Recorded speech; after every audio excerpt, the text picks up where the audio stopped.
Hi, good afternoon. I'm Roger Romanelli, and I'm the Executive Director of Chicago's Fulton Market Association. We are a 26-year nonprofit economic development agency based in the Fulton Market neighborhood and working throughout Chicago. We also coordinate the Chicago Restaurants Coalition and the West Side Infrastructure Coalition. I want to thank all of you, our audience members, for joining this debate today between two candidates for the Cook County Assessor's Office.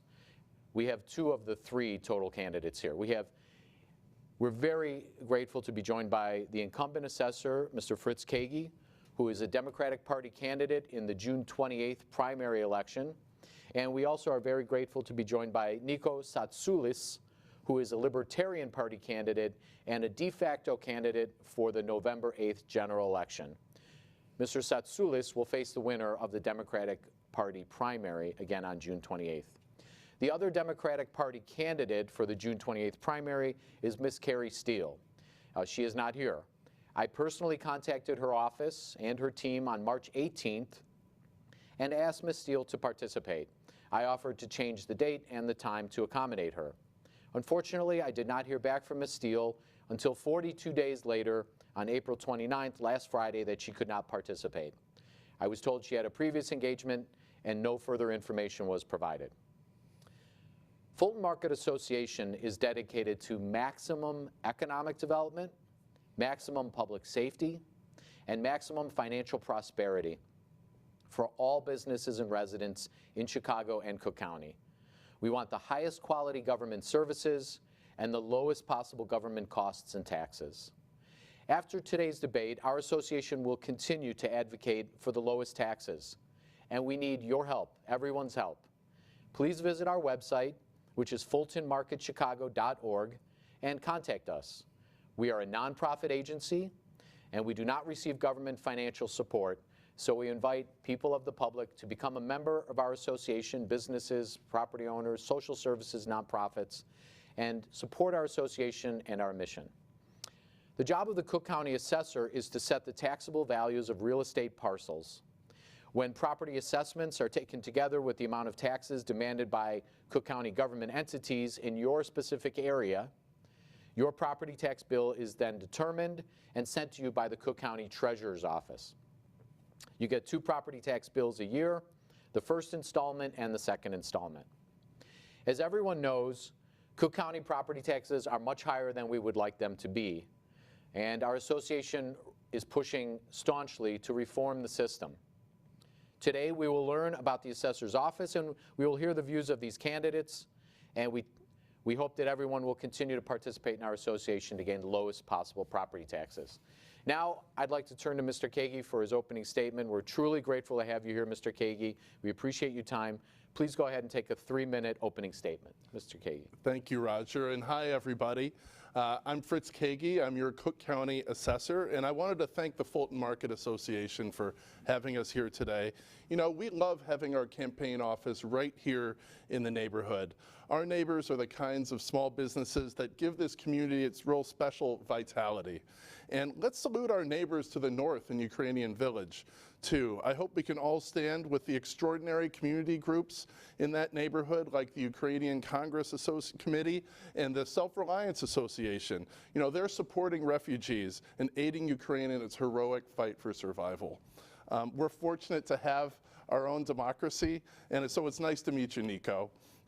In our democracy, it's important that we hear from candidates and put them to the test with questions. And I do think it's unfortunate that my opponent in the Democratic primary yet again is skipping out on this debate. This is not the first time this has happened. And it's high time we got some answers about the Better Government Association's investigation of her family's substantial lobbying income from big corporate landlords, because that is a really disturbing conflict. Since 2018, I've worked to fix this broken system and make it more ethical and equitable and transparent. We're leading with fairness and not favoritism, the favoritism of former Assessor Barrios, the tax lawyers, and the insiders. We've made big corporate landlords pay their fair share of property taxes instead of balancing the budget on the backs of middle-class homeowners and small businesses. Because of your vote for change, we've transformed this office. And here's how we made good on our promises. On day one, I signed an ethics order banning anything that resembled a conflict of interest. And I'm the first Cook County assessor ever who doesn't take campaign contributions from property tax appeals lawyers. And in 2021, tax bills of most Chicago homeowners fell for the first time in a decade. In the county as a whole, homeowners' property taxes were up just 1% for the second straight year. And we made life easier for you by getting legislation passed so that the senior homeowners exemption renews automatically, rather than seniors having to recertify every year that, yes, indeed, they're still over 65. We launched the Affordable Housing Special Assessment Incentive that will stimulate building more affordable housing. The International Association of Assessing Officers gave us an award for outstanding public outreach during the pandemic. We'd never won an award like that before. And the International Association of Assessing Officers gave us an award for our outstanding public outreach during the pandemic, and we got another national award for our new online appeals system. This is just one of several tech upgrades that we've made. Because of all of this, our peers see us as a national leader in transparency.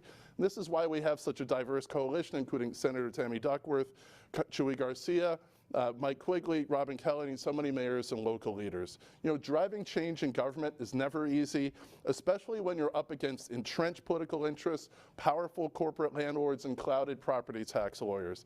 They want this office broken again, and they want their racket back. I want you to know that these folks will spend millions against me to stick you with their tax bill. And when you hear these attacks, I hope you'll remember that I take the hits so you don't have to. Thank you, Fritz. And now, Nico Satsoulis, we thank you for joining us. You're the Libertarian Party candidate for assessor. Your opening statement, 3 minutes, please. Thank you, Roger, for the kind invitation.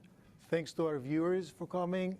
Thank you, Fritz, for debating today with me. I'm not yet your opponent.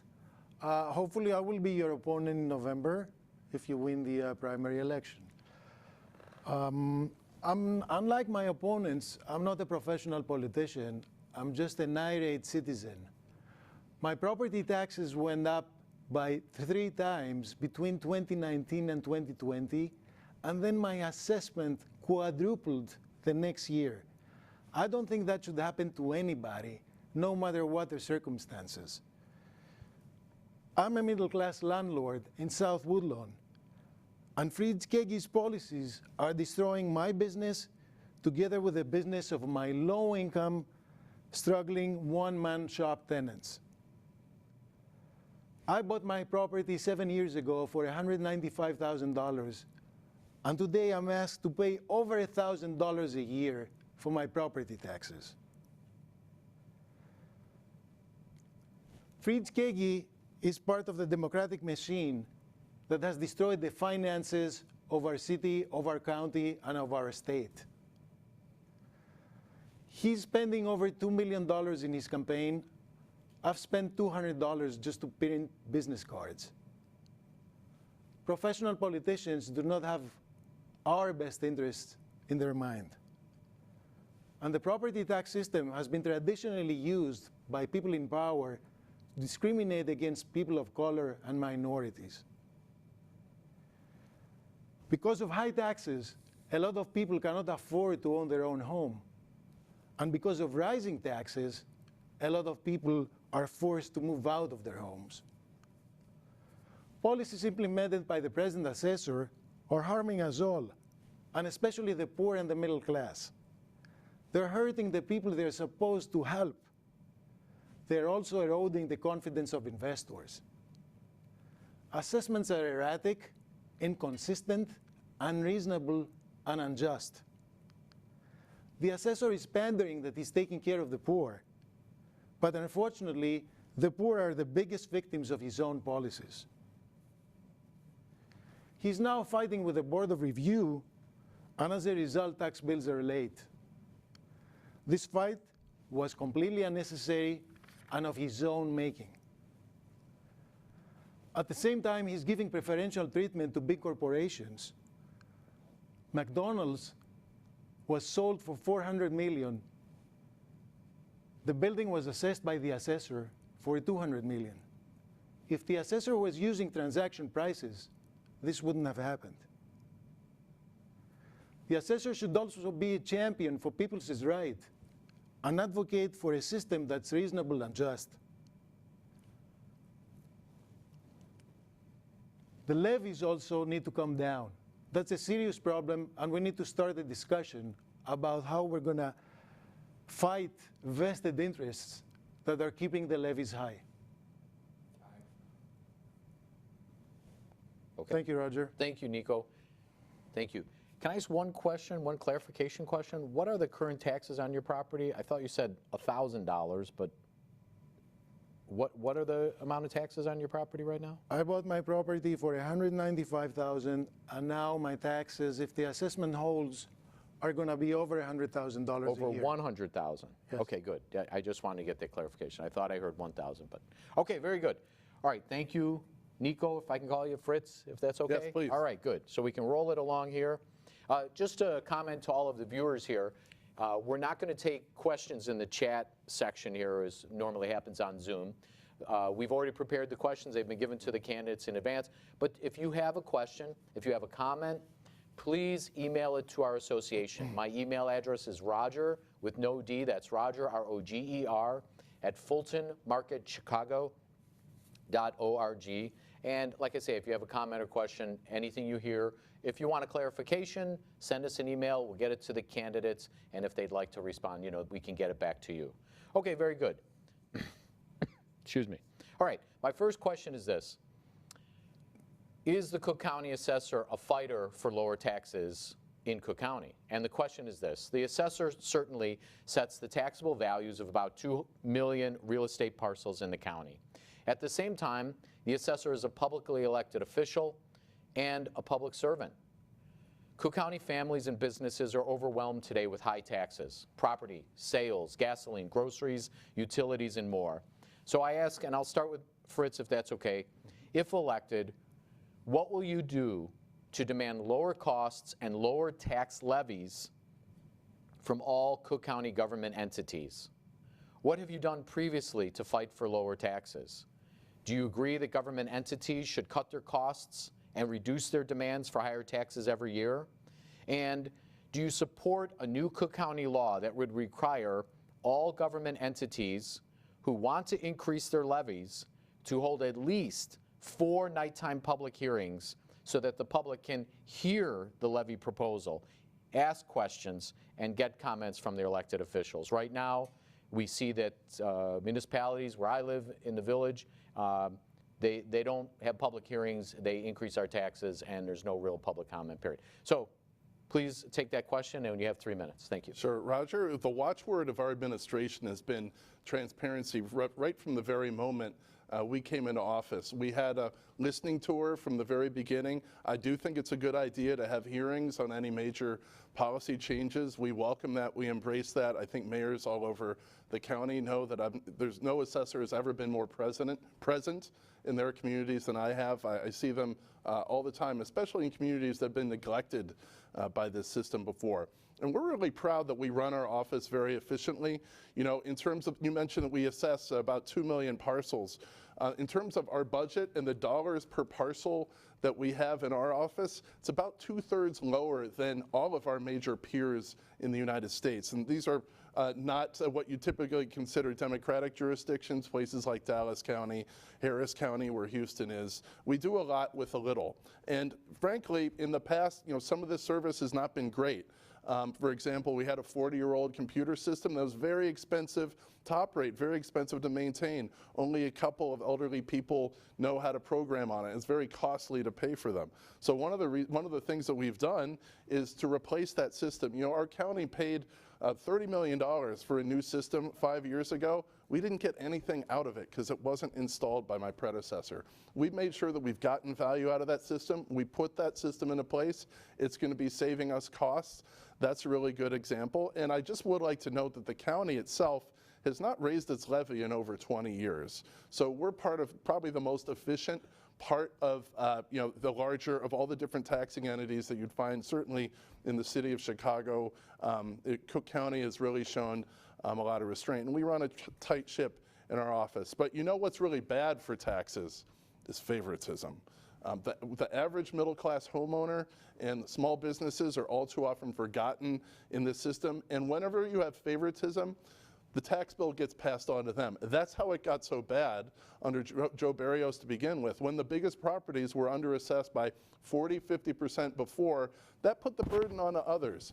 And you know, my opponent in the Democratic primary is going to take us backwards based on the little that she's told the media. You know, my opponent has given over $1 billion in government contracts to her campaign donors. Her husband, who is also her main campaign advisor, is a lobbyist for one of the biggest developers in this city who got huge favors from Joe Barrios and the previous administration. And rather than to make the well-connected pay their fair share, I'm concerned her plans are going to raise taxes on homeowners and small businesses like the ones you represent here. So I think that's something important that we really have to remember when we're talking about taxes. Thank you, Fritz. Nico, would you like to respond to the same question, please? Yeah. So paying property taxes is basically like paying rent to the government. The question is, how long will it take for the government to confiscate our property? So if you live in Hawaii, it's going to take 450 years. If you live in Illinois, it's going to take 44 years. If you live in Cook County, it's going to take 33 years. And if you live in Forest Park, it's going to take less than 9 years for the government to take back your property because of the amount of taxes you've paid. Why is that? That's because of the effective tax rate. Hawaii has an effective tax rate that's 0.28%, so that's less than 1%. Illinois has an effective rate of 2.27%, which is the second highest in the nation after New Jersey, which is at 2.5. If we look at Europe, there are only 3 countries that have an effective rate that's higher than 1%. That's the UK at 1.9, France at 1.25, and Greece at 1.1%. Everybody else is below 1%. So with that in mind, the assessor basically is like an arbiter to decide who's going to pay what. He doesn't decide about the levy and the amount of money that needs to be raised, but he's deciding between the citizenry as to who's going to pay what.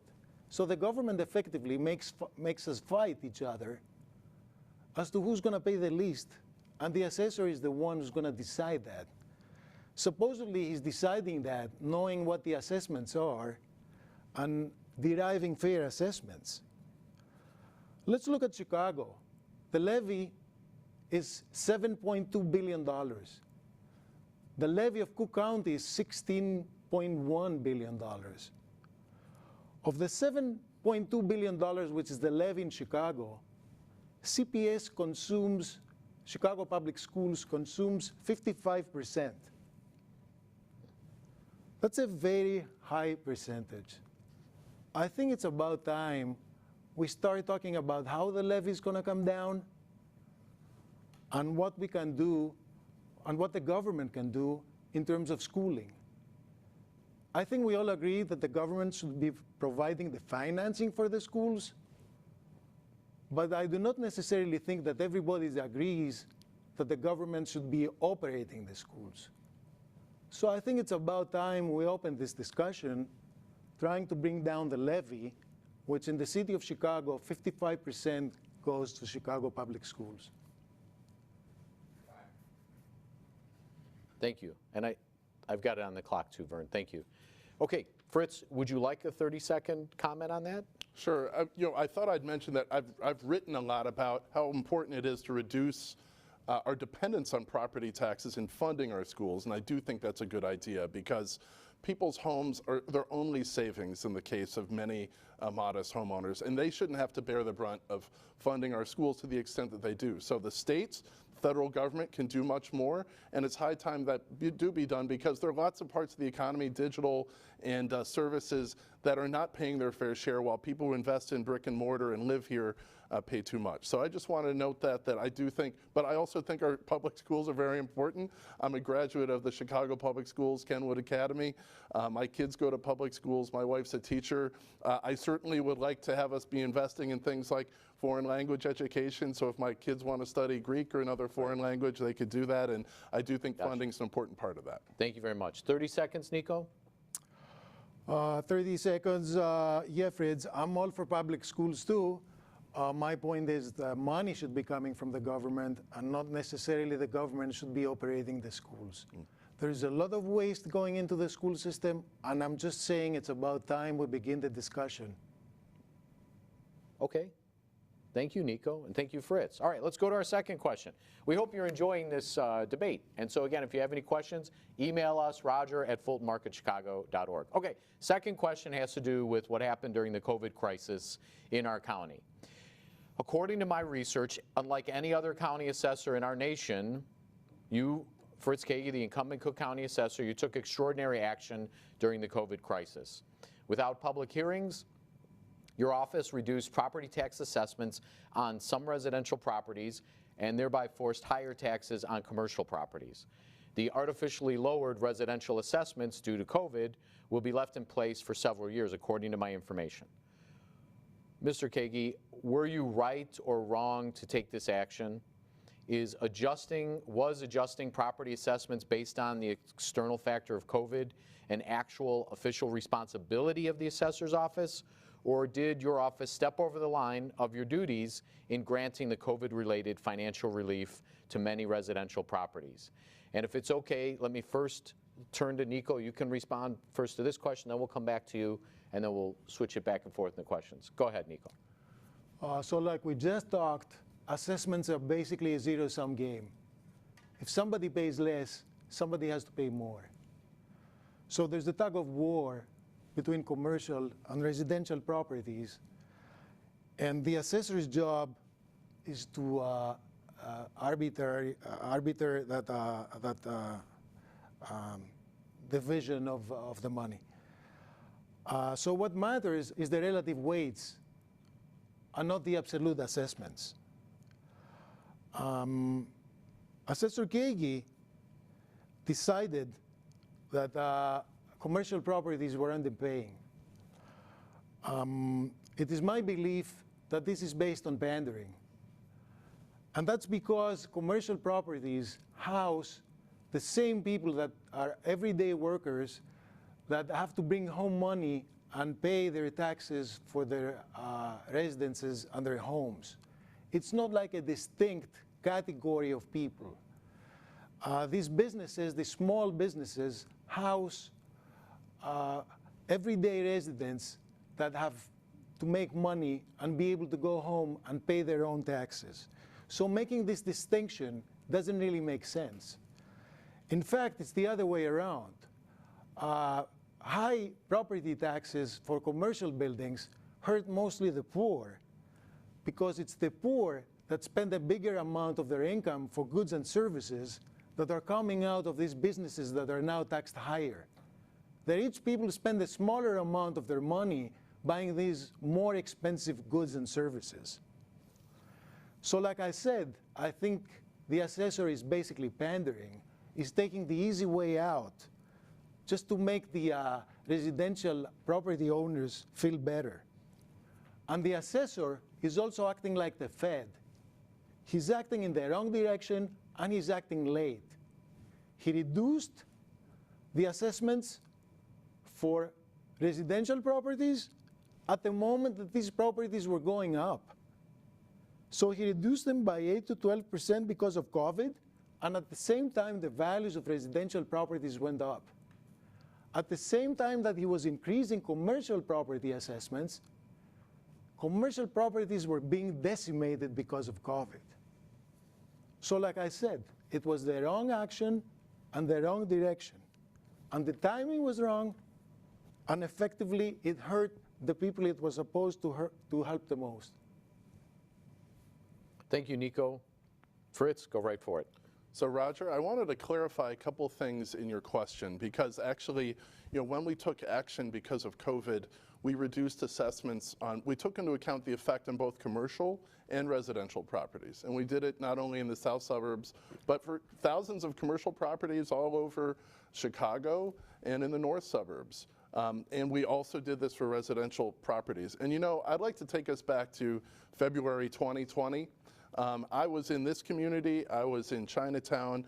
I was talking to people on small businesses like restaurants and hotels, and they were already seeing the early dramatic impacts of COVID. And you could see this in the market, their portfolios of properties, of hotels, of warehouses, of commercial, of office buildings, of apartments, and you could see these portfolios trade every day, and you could see the prices go down.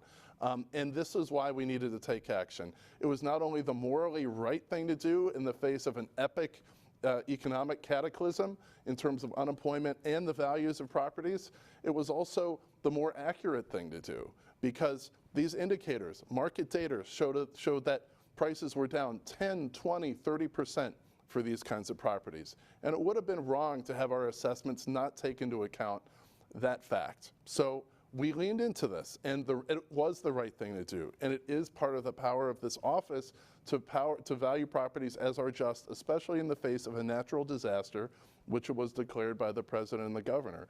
So that was the right thing to do. Whenever you set an assessment in a moment in time, it becomes out of date the minute you do it. We took into account the early effects of the pandemic. We did not have the luxury of time to wait for the whole year to go through. But that picture that we took in April 2020 was a more accurate picture than December 2019 for sure. So we're glad that we did it, and it kept money in people's neighborhoods, especially in homeowners in the neighborhoods, and small businesses in the neighborhoods also benefited from the fact that we took into account the effect of COVID. All those small businesses on the southwest side, the northwest side, the west side, people who owned hotels, they got the benefits of the effects of us taking into account of COVID. And if we didn't do that, it just would have been wrong. Thank you very much. Nico, would you like a 30-second rebuttal? You're going to pass on that? No problem. Do you want to take 30 seconds more? Again, I would like to note that because the effect of COVID was so dramatic, it's easy to Monday morning quarterback. We have a lot of volatility in our economy, but right. The other thing to note is that our assessments because of COVID, we reassess the county 1/3 every year. So any COVID-adjusted properties, already are being renewed in Chicago, and they're being renewed in the north suburbs this year. So they wouldn't necessarily stay for a few years. Thank you very much. I'm going to follow up that question about the action related to the COVID crisis with just another question. There's a lot to get to here, but our association, we work with businesses and companies, property owners across the city. So there's a lot of challenging external factors in our city, in parts of our city, similar, we think, that should be taken into account. So given the fact that your office identified COVID as an external factor, as a crisis, if you will, and then you made decisions, our information again, to reduce the assessments on certain properties. Now going forward, if an industrial company or a business or a resident lives in a high crime area, should they be allowed to argue that this is an external force that is deteriorating or taking down the value of their property? And so then when they make an appeal, they should be able to argue that there's an external force in their community. We've worked with other companies along Lake Street on the west side where we're dealing with an 1896 Lake Street structure where trucks are getting ripped apart. We had a 55-foot semi get torn to pieces yesterday, and there's dangerous intersections. So should owners and residents in those areas also be able to argue external factors when they're appealing their property taxes? Ultimately, did your decision, Mr. Kagi, during the COVID crisis that you looked at an external factor impacting our city and our county, does that set a precedent to legitimize external factors when determining property tax assessments and for people to make their property tax appeals? Well, under the law, the test for all of this is what is the market value of a property? And you have to look at what are the different things that people in the market take into account when they set the values for homes and commercial properties of all sorts of different kinds. People have different people will make all sorts of different arguments. I mean, we've seen them all at the assessor's office. There's someone who lives next to a forest preserve, and they think their home being overrun by lots of animals is a factor. What we do is we look to see, is there something in the market that is there evidence that we have that this causes the value of someone's home to be valued lower? But the test is always, is there data? Is there something that's showing that there's a lower value on this? And we have a data science team that is really doing extraordinary work in measuring this. So, for example, folks who live around O'Hare Airport, noise is an impact that can affect the value of your house. And so we measure that. We're doing a better job in seeing what are the data impacts if you're closer or further away from the airport. Crime is certainly a factor, and if we're seeing changes in market behavior that seem attributable to crime, we'll take that into account. We also look at school districts. We look at the effects of flooding. I was just sitting down there with the mayor of LaGrange, and we know there's a flooding issue down there that has newly emerged, but it's not yet on a flooding map. So that's the kind of thing that we might look at too. There are lots of things that affect market values, but in the end, the test in the law is very clear. What is the market value of these properties? And I'd just like to note that if you're not getting that right, you end up shifting value and shifting tax burdens from one to the other. And again, favoritism in this office shifted huge amounts of burdens to others in the past. For example, if we were undervaluing big properties before I came into office, as was done under the Berrios administration, there have been studies looking at commercial transactions that took place in 2018. It showed that commercial properties on average, especially the biggest ones, were most undervalued. And small businesses had to make up the difference. So did homeowners. In Chicago, it might be about $1,000 per homeowner. That is why it's so important that we get this assessment right across the board on all different kinds of properties. And I just want to note that, again, that my opponent in the Democratic primary would take us backwards on this. She's given $1 billion in contracts to government contracts to her campaign donors already, and her husband, who is a top campaign advisor, lobbies for wealthy and well-connected developers who could get favorable treatment from the assessor's office, and these clients have benefited from the corruption of the Berrios years. So rather than make the well-connected pay their fair share, if we're providing favors, that is something that can really take us in the wrong direction. So that's the precedent that I worry about. Thank you, Fritz. Nico, same question to you about the COVID impact, whether it sets a precedent going forward. Go ahead. One of the major problems at the assessor's office is that they're using computer-assisted mass appraisal programs that at the end of the day make no sense. They come up with crazy values because these are computer-generated, and they make a lot of mistakes. The International Association of Assessing Officers that Fritz says is helping them out is a very well-known entity that basically helps clueless governments worldwide just trying to extract more money from poor residents. And the awards that your office is getting are basically awards that you're given because you do business with an affiliate of the International Association of Assessing Officers, and basically you're giving them business. There is a very simple way to make correct assessments. Is to use real transaction values whenever you can find them. And there are a lot of examples in your office where you're not just doing that. I don't know exactly why. That's a question for you to answer. Also, third-party appraisers can come in and give an appraisal. And that happens at the Board of Review. I don't understand why it doesn't happen at the assessor's office. And if then you think the appraisal is bad or is wrong, you can always say so, but why not use the taxpayers and third-party appraisals?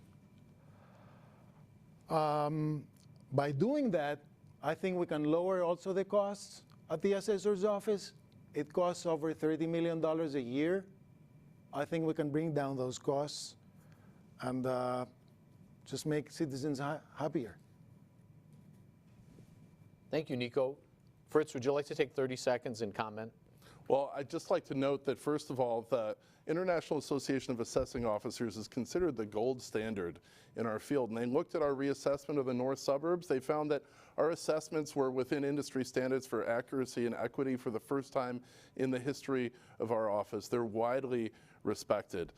The reason why we would like to get better data, we're a couple hundred people valuing 2 million properties.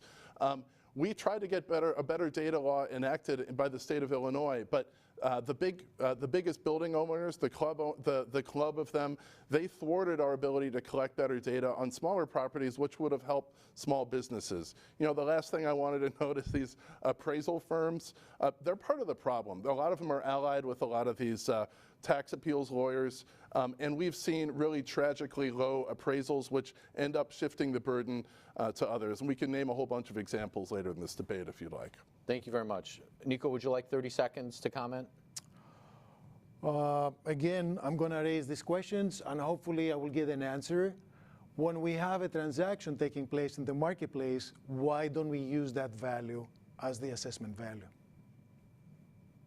Is that your rebuttal? Yeah. Okay, and maybe we'll get to that as we go along, okay?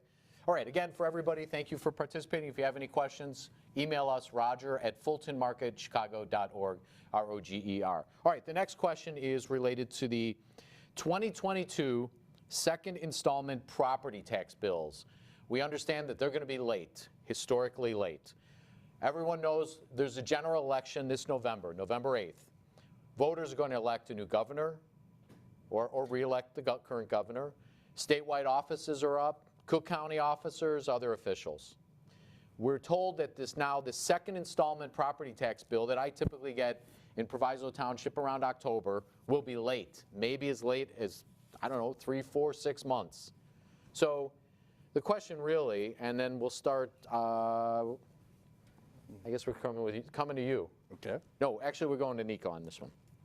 Apologize for me losing my track. Nico, you're first on this. If our bills are going to be so late this year, second installment, but there's an election coming up in November, how can we not see this as an election year scheme, really, an election year ploy by incumbent Cook County officials across the board to delay our tax bills and delay the upset of voters who would get those tax bills before the election, typically? Why are these second installment bills so late? What's the longest delay in the past? What's the truth on this issue? And I'm going to start with Nico and then go back to Fritz. Go ahead, Nico. So I don't believe there is any foul play here. I just believe there is the system is so messed up that we're having these delays in the assessments. It is an unnecessary tug of war going on between the assessor's office and the Board of Review.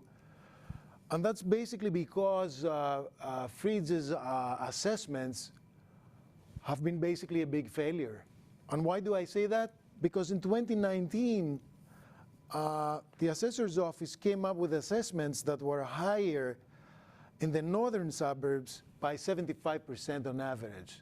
And then when they came back from the Board of Review, after people appealed, they were down to 25%.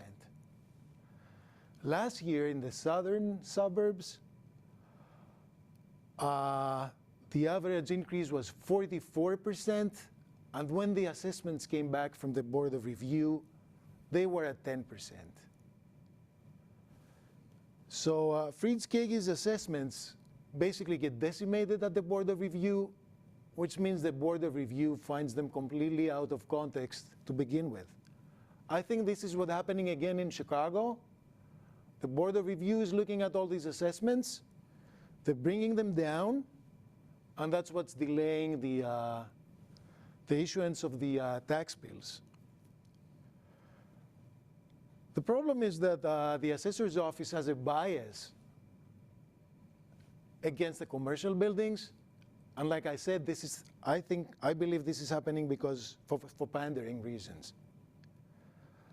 The assessor's office technically is trying to replicate the market and come up with market values for the assessments, but it's not working out for the reasons I mentioned before. And I believe what's happening now, these delays, are a disaster that's a making of the assessor's office. What may happen now is we may not get the bills in time so that we can expense the property taxes for this year's income tax, which is going to be another disaster. This whole atmosphere destroys also the investment sentiment. It destroys the confidence of investors. They don't want to come anymore and invest in Cook County. All these problems are being caused by the assessor's office. And that's because of his bias against the commercial buildings, a bias that has its source for political and pandering reasons. Thank you, Nico. Fritz, question is yours. I think we need to go back to, when we took over this assessor's office, remember who I took over from? I took over from Joe Barrios, and he'd left this office a shambles. Our computer system was 40 years old, older than the Post-it note, dating back to when I was playing Space Invaders. Our data scientists were born after this system was put into place. And no one thinks it's a good idea to have a computer system that's 40 years old. And actually, our county had paid for a new system back in 2015. They paid $30 million up front. And yet it came to us, and the new system had not been put into place. We had only a couple of elderly people who know how to program on this system. And I got to say, there's nothing that destroys people's confidence in the property tax system like a system that's that old and makes all these errors. I can tell you so many people that I've met out there who've been frustrated with data being inaccurate, with data being lost, with things on paper. We found over 600 tons of appeals files. It looked like that scene at the end of the Raiders of the Lost Ark. And that was just the appeals from 2018. It was a catastrophe of not only inefficiency, but also of confidence in the way the assessor's office was before. So that's why it needed to be changed. And why are we having a delayed tax bill season? It's because we have deployed it. We have finally deployed this new computer system, which was so needed, that will reduce risk, that will save costs, and will make us more efficient and provide better services. And we did this together with the county. We used the county's plan, and President Preckwinkle and I, we went to that vendor and we said, by God in heaven, you are going to deliver us that computer system that we paid for years ago, and we're going to get the best out of you. And we've done it. This was a necessary change. Bills will be out a few months late, but they will be out this year. It's not going to create a delay for being able to write off your expenses for taxes. And this is needed. This is one of the things that's necessary in government, and I'm really proud of the work that our team has done. We're just a stone's throw from the Jane Byrne interchange over here, which has been going on since 2014. That's longer than World War II. I'm really proud that it's taken us a couple months to deploy that system, which was long overdue. The best time to have deployed it would have been a few years ago before I came into office, but it came to us, and I'm really proud that we did it. Now, part of the delay also comes from the fact that the Board of Review was not prepared for a switch over to the new system. They still want to use that mainframe. So we have to take all the data in our new system and put it back into that proverbial Atari for their use. That creates additional delay, but we've made it happen, and now it's in their hands to make sure that those tax bills come out as soon and timely as possible. Thank you, Fritz. Nico, 30 seconds if you'd like to comment, please. Fritz, if you're going to blame the computers and you're not going to take responsibility for what's happening, I say you're not fit for this office. Thank you. Your response. I just took responsibility for it. I said that the bills will be a few months late, and I said why. And that's because we replaced a 40-year-old computer system. And I told you why it was needed, and I told you what can create additional delay, which is that if we're switching over to a new system and we've done that hard work, but others haven't, that can create additional delay. And I'm treating the viewers out there and the public like an adult. Thank you very much. Let's move to the next question. Illinois is the land of Abraham Lincoln. In Illinois, we can achieve anything that other states have achieved, and we can do it better. In California, several decades ago, they passed Proposition 13, which clamps down annual property tax assessments at 1% maximum increase. and annual property tax increases at 2% maximum unless a property is sold. So I start with Fritz on this one. Do you support a Proposition 13 style cap for our state of Illinois and our Cook County or not? And what are ways that all of our government entities, the county government, municipal government, school districts, park districts, what are ways that all of our Illinois government entities can move away from today's over-reliance on the property tax? 3 minutes, go right ahead. Okay, Roger, great question. Thank you. Well, so, the problem with the system in California is that it puts a disproportionate amount of burden onto people who are just becoming homeowners, who are becoming new homeowners, and it puts the greatest amount of burden on people who are creating new commercial properties, small businesses, and entrepreneurs. And it showers huge amounts of benefits onto corporations that have been around for the longest and people who've had the greatest gains on their property. In California, you can have some pretty crazy things happening. I have firsthand experience knowing from a friend of mine who owns a cottage on a street, and their cottage and their neighbor owns the same cottage. One person pays 40 times the property tax that their neighbor does, even though they get the same amount of services from the community. That is not something that I'd aspire to, and it's really specifically terrible for affordable housing. If you talk to people in California, affordable housing is even a greater crisis there than it is here, where it is quite a notable crisis too. But the bigger question, I think, is how can we reduce dependence on property taxes in our school system? About 2/3 of property taxes are for schools. And I've used the platform of my office to give speeches, to write op-eds, to write chapters and books about how there are better ways, there are more equitable ways to fund things like schools than property taxes, because it does fall most heavily on the homeowner whose home is their only savings and on people who aspire to become homeowners. There's a whole other part of the economy that's digital, that's based on services and it's in finance. That part of the economy gets a pass in funding our school system. And so I think it's better to rely on income taxes to help fund our schools. And how can we do that? The state and the federal government can really are best positioned to do that. So, I've used the platform in my office to advocate for more state funding for schools, for more federal funding for our schools, and that would reduce levies. And I think those are the kinds of strategies that we pursue, because everyone would benefit. Small business and homeowners and large commercial alike. I think it's better to pursue strategies that focus on reducing burdens overall and reducing dependence on property tax levies. Thank you very much, Fritz. Nico, 3 minutes. One of the biggest problems of our property tax system is that there is no relationship between the taxes we're paying and the underlying value of the asset. There's no relationship whatsoever. The only way to address that is to advocate for something like Proposition 13 in California.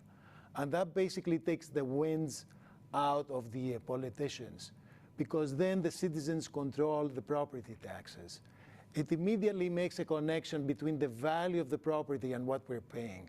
So I'm advocating for Proposition 13 in Illinois, which basically means, and I'm going to repeat what Roger said, 2% cap on the increase in yearly property taxes, and it makes sure that the amount of tax is not bigger than 1% of the value of our property. So basically what we're doing is moving from a market-based value property system to an acquisition-based value, value-based property system. And like I said, this takes the wind out of the politicians, and there's a direct connection of what we're paying with the underlying value of our asset. I think this is very important, and I'm all for it. The benefits are amazing. People know exactly what the tax bills are going to be. Investors gain confidence in what the tax amount is going to be, and there's no uncertainty and risk. And low-income people are not kicked out of the neighborhoods because they cannot pay the taxes anymore. If they want to stay in their neighborhood while the neighborhood is being gentrified, now they can afford to stay there because then they can afford to pay the property taxes. Under the current system, property taxes go way up, and these people are forced to sell. And what we do afterwards, we create new subsidies to bring in low-income people to the gentrified neighborhoods, but we kicked out the original people. Doesn't make sense. We just waste more money for the taxpayers. So for all these reasons, I'm all for a Proposition 13 type of property tax reform in Cook County. And the most important being that there's a direct connection between the taxes we're paying and the underlying value of the asset.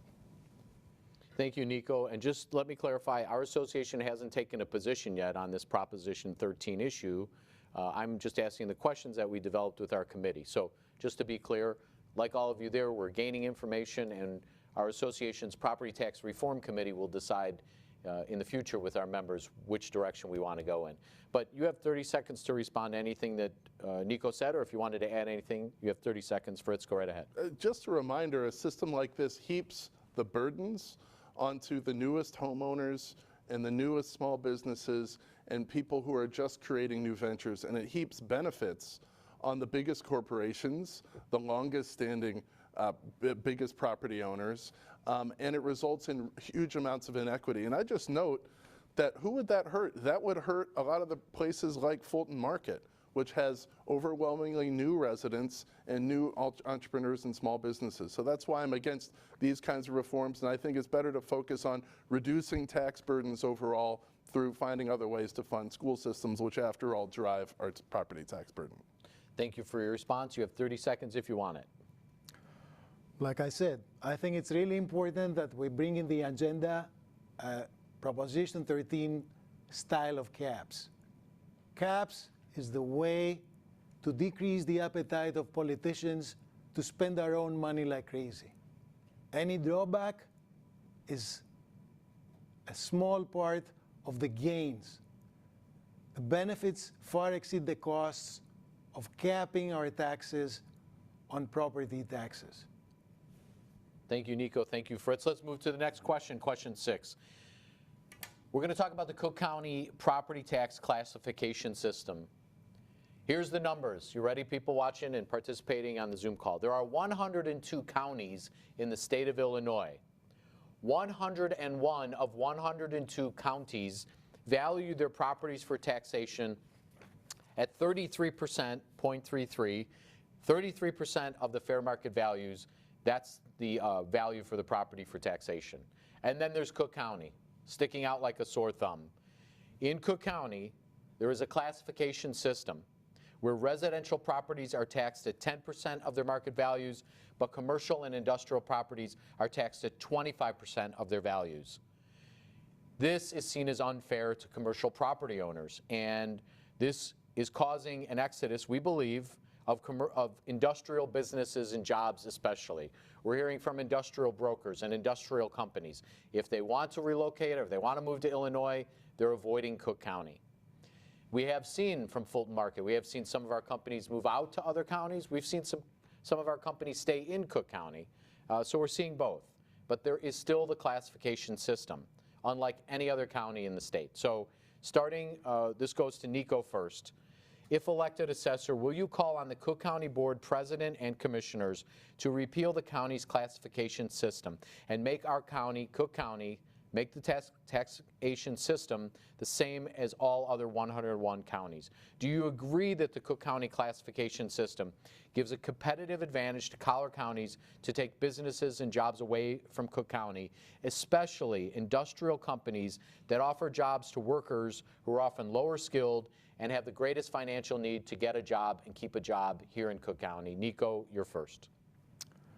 Classification system of Cook County is a disaster. It's a complete disaster. It's obviously that it's been legislated by the Cook County Board of Commissioners, again for pandering. It's for the same reason that Fritz wants to charge commercial owners more. It goes well with voters, although the voters are the biggest victims of this policy. Again, I want to mention that when you charge a commercial property 250% more than the equivalent residential property, you're basically hurting the poor and the middle classes. It's the poor and the middle classes that are buying goods and services out of these properties. It's the poor and the middle classes that are working at these properties.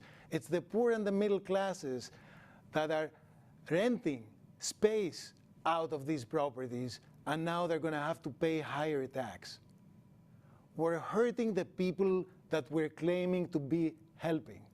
This is a disaster, and we need to get rid of that Cook County provision immediately. Okay, thank you, Nico. Fritz, question's yours. 3 minutes, please. Well, I'd like to note that although Cook County might be the only county in this state that has a classified system, actually classified systems are the norm in the United States and amongst our strongest peers. So if you look in Denver, if you look in the whole state of Indiana, it's part of their constitution. If you look at Minnesota, if you look at New York, if you look at Boston, if you look at many other parts of the country, they have classification systems, and they're very healthy economic competitors to Cook County. And I'd also like to note that last time I checked, we have a booming commercial environment here in Fulton Market, and really we're in industrial, we're seeing booming conditions all over Cook County. We have record prices being paid for industrial warehouse space. We have record low vacancies, and we have record new projects coming on the board. And all you need to do is look at the stories that are out this week in publications like Crain's Chicago Business, seeing new developments being purchased right around here, new plans being drawn up. The environment for commercial development really couldn't be more red hot in certain parts of the market than right here. And Fulton Market is probably one of the best examples of that. But you know what makes our system get off track is when we're not using market values, when we're systematically under-assessing some kinds of properties. You know, the classification system was one of Berrios's excuses for not using market prices and assessing commercial properties. And that's why we got this disparity where commercial properties were 40 to 50% under-assessed under my predecessor. And we have closed that valuation mark. And you can look at the International Association of Assessing Officers. They looked at our first batch of reassessments and found that because we closed the gap, that our assessments were within industry standards for accuracy and equity, and conditions up there are good. And what did it result in? The average homeowner in the north suburbs, their property tax bill fell. That's why this system is good. And I'm going to use my office to, besides focusing on valuing properties and applying exemptions, to the extent I can use the platform of my office, I'm really going to be advocating for things that lower burdens overall. That's why I think it's important to focus on finding new sources of school funding, finding the state and federal ways that we can get more dollars into our school system so that we don't have to depend on property taxes so much. That's how you make this system fairer. And I'm certainly not going to go out and look for ways to find more ways to put burdens back on homeowners and small businesses who've been really disturbed by the system for so long. Thank you very much. Nico, if you'd like 30 seconds to comment or rebut, you're welcome to take that. The economic activity you're describing, Fitz, it's despite of the 250% increase in commercial taxes, not because of. Thank you. You're good. You're done? Yep. 30 seconds if you want it. We have really, we're seeing peak prices and multiples being paid for not only industrial properties, but apartment buildings, cold storage, data centers. There are all sorts of categories which are very healthy. And there's some categories like office that where there's a lot of surplus space, but we're calling these numbers right. Crain's Chicago Business, they looked at our estimate of value for properties in downtown, and they found that they're closer to the mark than they ever had been.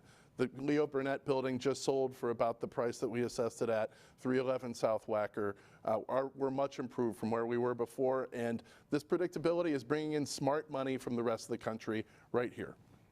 Thank you very much, and thank you, Nico. All right, Fritz, we're going to start with you. I'm going to read the question. You're going to get to respond.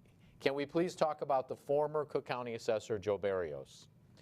The question is, I've heard interviews with you. I was listening to an interview a week ago or so with Reform Illinois. I think you're on there.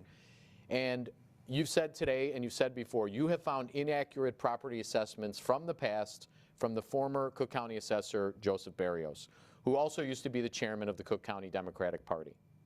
You've told us today, and you've said before, that you're updating the property assessments to be correct, which apparently sometimes results in significant property tax increases for so-called previously undervalued properties. We're having people contact our association and saying they can't believe that their property tax bill has gone up 100%, 200%, and sometimes even more. So, if the former assessor Barrios undervalued properties significantly over many years, should today's new assessments that you're doing to adjust to being fair, should those assessments be done over a period of time so that owners aren't suddenly receiving shockingly higher property tax increase? That's the first question. The second question is, if there was wrongdoing in this office by the assessor, the previous assessor, Mr. Barrios, who Mayor Lightfoot has called a poster child for bad government, why hasn't Mr. Barrios been prosecuted for any of his wrongdoing, which we know favored political insiders and property tax reductions for those political insiders at the expense of average residents and businesses in Cook County? So the two questions there, should there be an adjustment period if you're updating these property assessments, and should there be some punishment for the former assessor, Mr. Barrios, for his misdeeds? 3 minutes.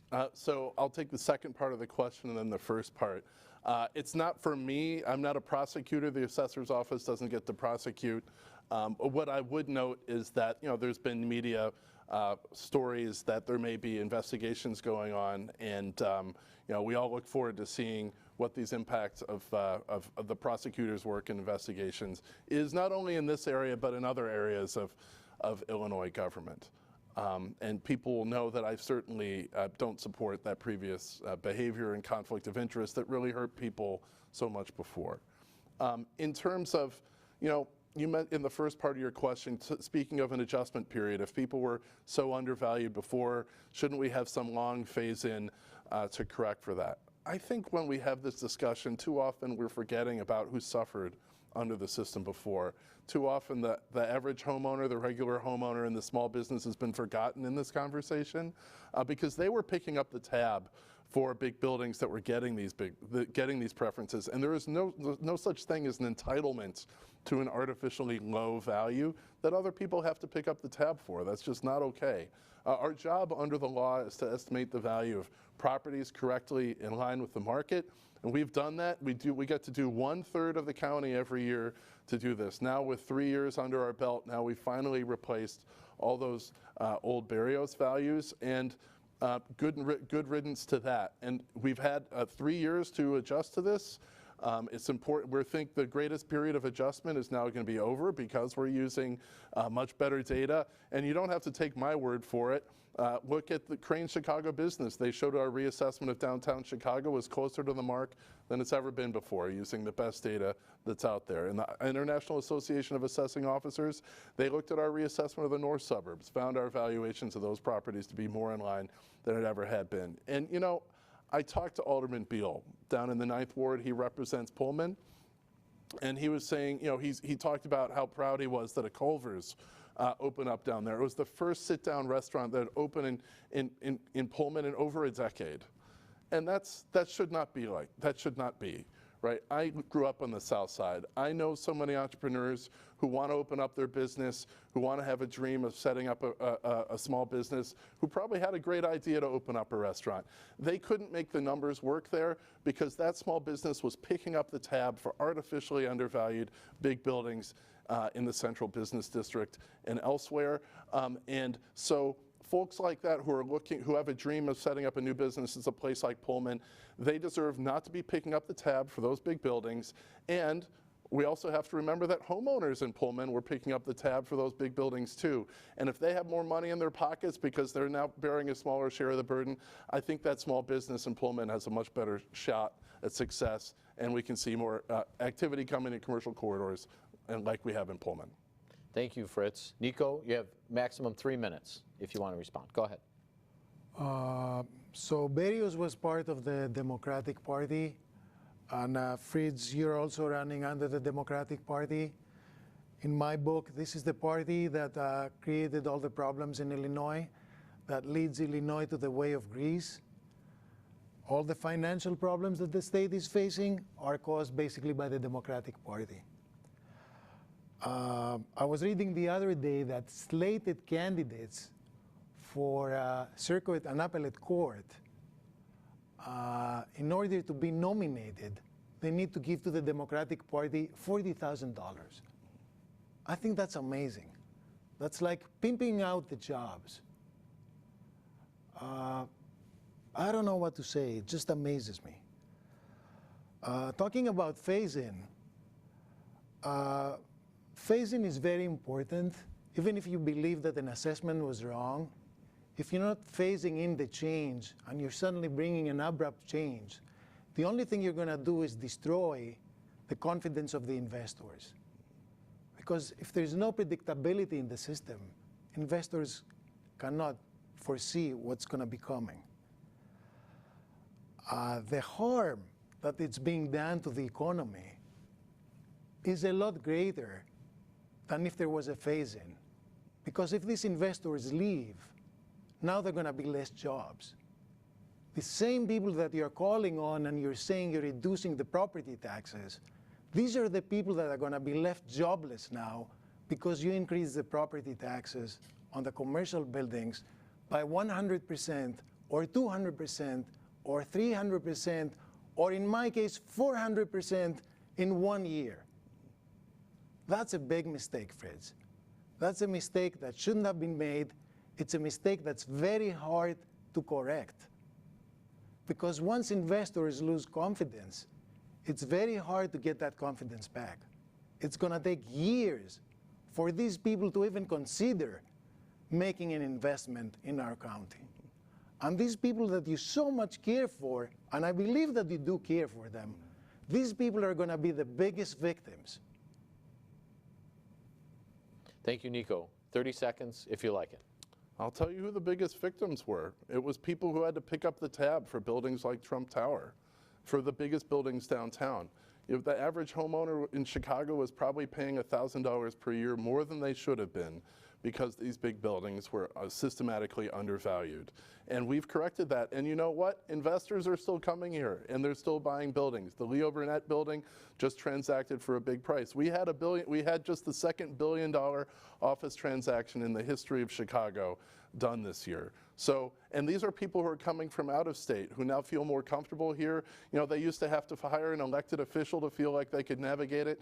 Now they can understand where these assessments come from. We publish how we came up with the assessed value for every single commercial parcel in the city. You can find it right, or the county, you can find it right on our website. And so I don't know the details of your specific property, Nico. You have multiple recourses to appeal at our office and 3 other venues to do that. We've tried to get better data from the state so we can do right by those small commercial properties. Guess who tried to stop us? The club of the biggest building owners who are funding my Democratic opponent's campaign. Thank you. 30 seconds. 30 seconds if you'd like it, Nico. Fritz, you keep talking about the downtown. And that makes me think that you have no clue what's going on in the different neighborhoods in Chicago. You don't know what's going on in South Woodlawn, in South Lawndale. You don't know what's going on in Austin. You don't know what's going on where working class families go to work every day. This is where you've decimated the economy of the city. It's not the downtown. It's the rest of the city of Chicago that has working class people. These are the people that have been decimated. Okay, thank you, Nico, and thank you, Fritz. And just to know the people here on the call, we've just got a couple more questions. And again, if you have any concerns or comments, Roger at fultonmarketchicago.org. So I have 2 more questions, and then we'll let each candidate ask a question if they want, and then we'll conclude. So we thank everyone for staying tuned. We're going to talk about greater transparency for the assessments that are done at the Cook County Assessor's Office. Today's process of the assessors assessing the value of properties is confusing. That's what we're hearing from people, our membership in the association. So if elected as assessor, and I'm going to start with Nico on you on this question, think of these new measures, and you referenced it actually in your last comment, so maybe we'll get to a little bit more of that. Think of whether or not you would support these new measures when tax bills are sent out, all right? So someone gets their tax bill in the mail. As the assessor, do you support each tax bill, including a written statement from the assessor explaining why that specific property's assessment increased, decreased, or stayed the same? Number two, in that same tax bill, should it include written instructions from the assessor's office about how to appeal your taxes if you want to either the assessor's office, the Board of Review, or the Property Tax Appeals Board?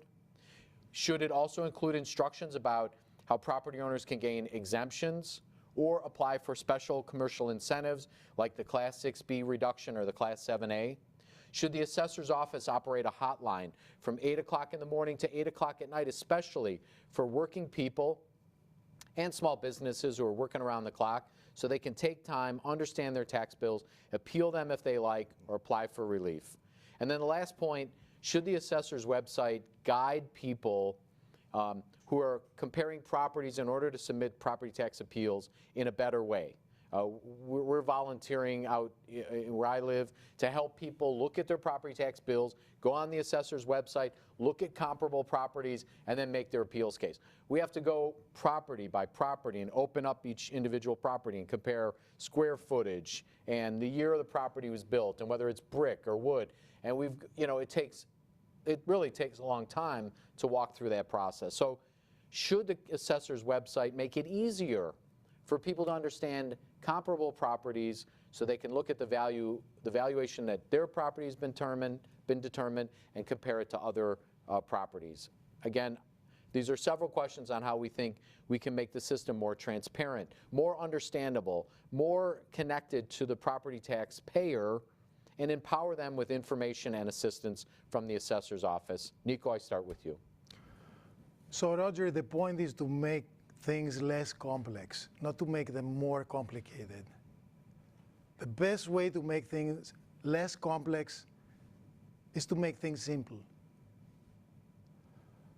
If we get an acquisition value based property tax system, there's going to be far less objections and far less appeals to the taxes.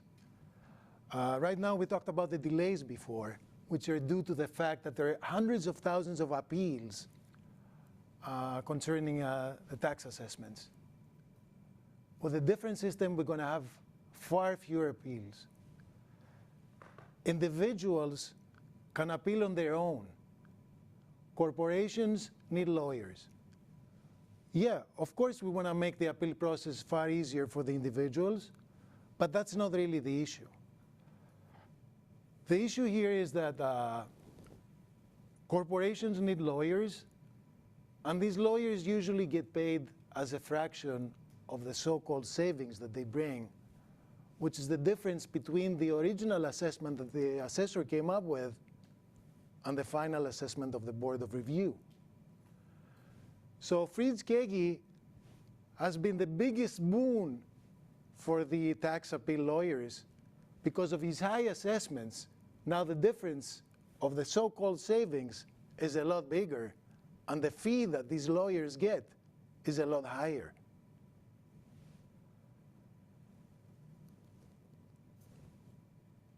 Thank you, Nico. Fritz, please. You know, one of the things that I'd note, so there are a lot of questions that you asked. I mean, first of all, I got to say that, you know, appeals are down now for 3 straight years, even though it's never been easier to appeal. I mean, we created digital appeals. That's one of the benefits of our new IT system. Another benefit of the new IT system is that now you can see exactly how we came up with the value of a commercial property. And if it's off the mark, you can see which driver or which assumption caused it to be off the mark. You know, I think the reason why property tax appeals lawyers don't like me is that they're getting fewer appeals, and the volume of each reduction is being is smaller. And so that means that you know, they're making less money when the system's less broken. That's why tax appeals lawyers are, and you know, the big corporate landlords and the remnants of the Barrios machine are supporting my opponent, and why they want me. They'll do anything they can to stop me. You know, I take the hits from these people so that we can do a better job and better serve the average person. So I think we should remember that. Now, our peers around the United States see us as a model of transparency. This office used to be known for being opaque, for being a black box. Our peers, folks like the assessor in Los Angeles, Jeff Prang, who I talked to, see us as a model of transparency. And he has to struggle with rising appeals too, because in any system there are always people who will try to find a way to wiggle around and get the best advantage. The key is, how are you doing for the average person who doesn't appeal? That's how we measure what we do in our office. The average homeowner, the average middle class homeowner is all too often forgotten in these conversations. And our outreach to communities has really been extraordinary. If you talk to mayors in all over the suburbs in Proviso or the south suburbs, they're supporting me because they see how engaged that we have been to try to make the system more understandable and fair and do a better job by the average folks who live in their communities. We put our valuation models online. People can see how we come up with the values. For residential homeowners, they now can see what the biggest drivers are of the system. We're always strive to do better. When we came in, our office website was an embarrassment. We completely replaced the website. It's much better than it was before, but we always strive to do better. And we hear feedback that our comp tool could get better. It's much better than it was before, but we'll have an even improved version later this year. And I think that's just a good reminder that we've done a huge amount of work in moving the ball forward on technology in this office, and we're proud of that work. All right, I'm just going to interject one question and then come back to you for 30 seconds each. But I've worked in economic development for 32 years now in Chicago, and when we used to call government offices, people would answer the phones. Mm-hmm. And now I can't get anybody on the phone. It's all email, it's all digital. Our property tax bills are so complex that I really believe there should be a hotline. Whether you need more money to do it or not. Do you support, and then again, you get 30 seconds to just hit this one. What's wrong with a 8 a.m. to 8 p.m. hotline so that a working mother, working families come home, they look at this property tax bill, they don't know what to make of it. What's wrong with having a hotline so that people can call up and say, could you just help me understand this Byzantine thing that's my property tax bill, and help me understand how I can appeal, how I can take incentives? Mm-hmm. What about a hotline, 8 o'clock to 8 a.m. to 8 p.m.? Let me just 30 seconds. Let me start over here. And what do you think of the hotline? And then come back to you. What do you think? I think there is a reason why the taxes are so complicated. It's so that people do not understand how the taxes are derived.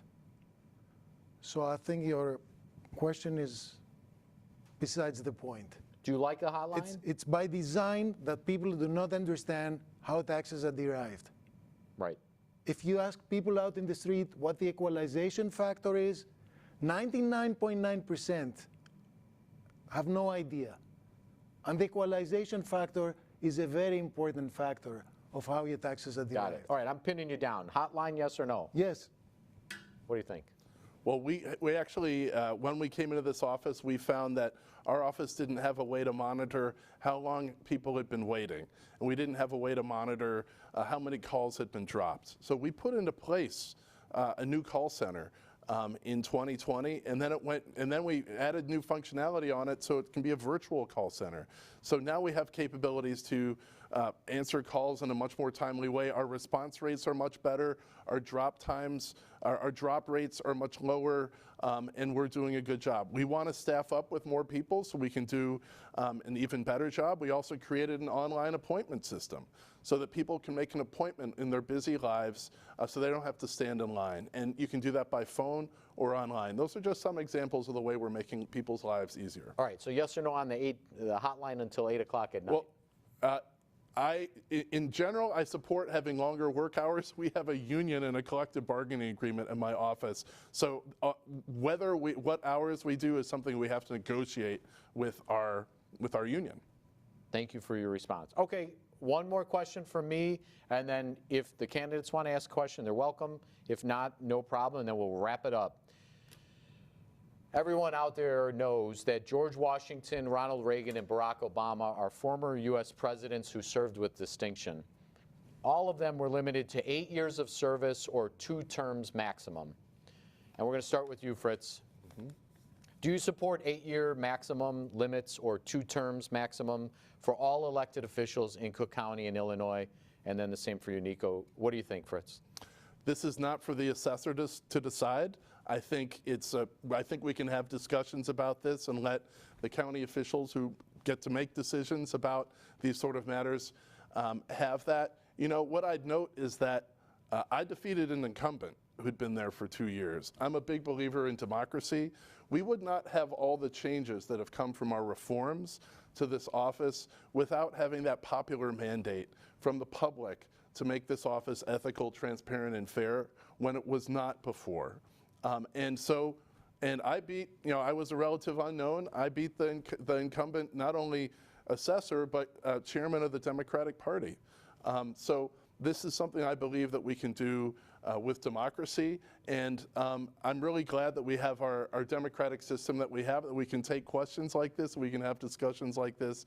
And again, you know, it's a pity that my opponent in the Democratic primary is not here to have the same kind of discussion, because I do think having in democracy, having these kinds of discussions is very important for us. And you know, these are really important issues that touch on just the basic equity and fairness of who pays what in our property tax system.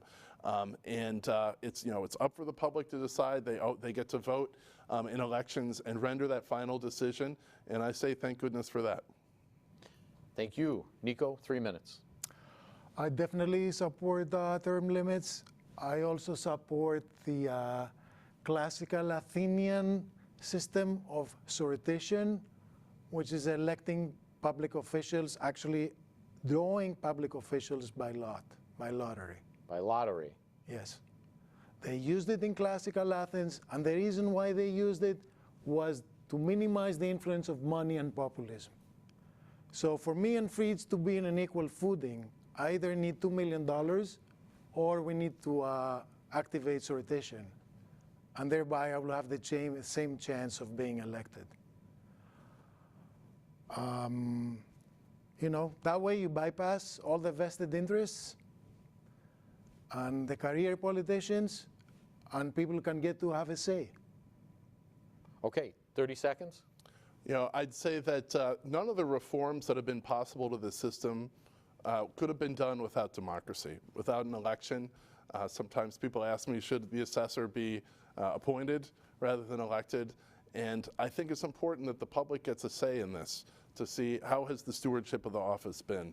Are you running an equitable system? Because if we didn't have that, I don't know how we would have changed the system from the terrible state that it was in before. And by the way, we can't go back to the way it was, and I think that's what this election is going to be about. Thank you. 30 seconds if you want it. Let's move to the final question. All right, final question is you get 1 minute. Each of you, if you want, you get 1 minute to ask a question of the other person, then you get a 3-minute response if you want, then a 30-second rebuttal. So why don't I just start with Nico? Do you have a question for Fritz? So my question, Fritz, is, are you open, do you approve of opening up a discussion as to what are we going to do with the Chicago public schools and whether we should be examining other ways of working out with the schools, basically the government providing the financing and then having the operation of the schools provided by a different non-government entity? You've got 3 minutes if you want it.